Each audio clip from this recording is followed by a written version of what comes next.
Matthieu, chapitre 2. Jésus naquit à Bethléem en Judée, à l'époque du roi Hérode. Or, des mages venus d'Orient arrivèrent à Jérusalem et dirent: Où est le roi des Juifs qui vient de naître?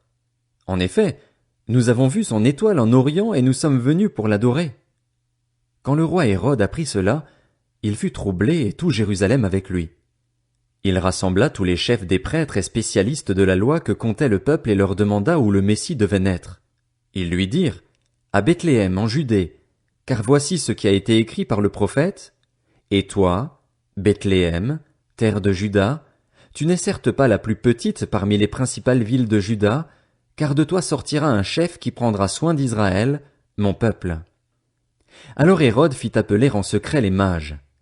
Il s'informa soigneusement auprès d'eux du moment où l'étoile était apparue, puis il les envoya à Bethléem en disant: Allez prendre des informations exactes sur le petit enfant.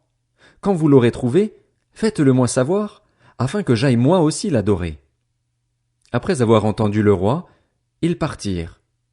L'étoile qu'ils avaient vue en Orient allait devant eux jusqu'au moment où, arrivée au-dessus de l'endroit où était le petit enfant, elle s'arrêta.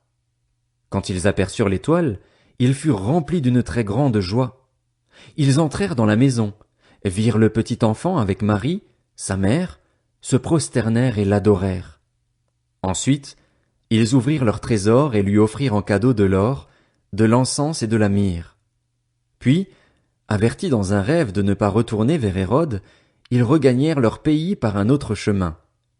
Lorsqu'ils furent partis, un ange du Seigneur apparut dans un rêve à Joseph et dit: Lève-toi, prends le petit enfant et sa mère, fuis en Égypte et restes-y jusqu'à ce que je te parle, car Hérode va rechercher le petit enfant pour le faire mourir. Joseph se leva, prit de nuit le petit enfant et sa mère et se retira en Égypte.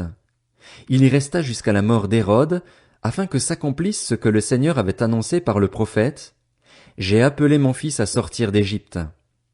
Quand Hérode vit que les mages l'avaient trompé, il se mit dans une grande colère, et il envoya tuer tous les enfants de 2 ans et au-dessous qui étaient à Bethléem et dans tout son territoire, selon la date qu'il s'était fait préciser par les mages.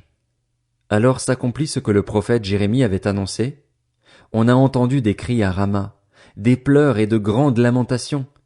C'est Rachel qui pleure ses enfants et n'a pas voulu être consolée, parce qu'ils ne sont plus là. Après la mort d'Hérode, un ange du Seigneur apparut dans un rêve à Joseph, en Égypte, et dit: Lève-toi, prends le petit enfant et sa mère et va dans le pays d'Israël, car ceux qui en voulaient à la vie du petit enfant sont morts. Joseph se leva, prit le petit enfant et sa mère et alla dans le pays d'Israël. Cependant, quand il apprit qu'Archélaüs régnait sur la Judée à la place de son père Hérode, il eut peur de s'y rendre. Averti dans un rêve, il se retira dans le territoire de la Galilée et vint habiter dans une ville appelée Nazareth, afin que s'accomplisse ce que les prophètes avaient annoncé: il sera appelé Nazaréen.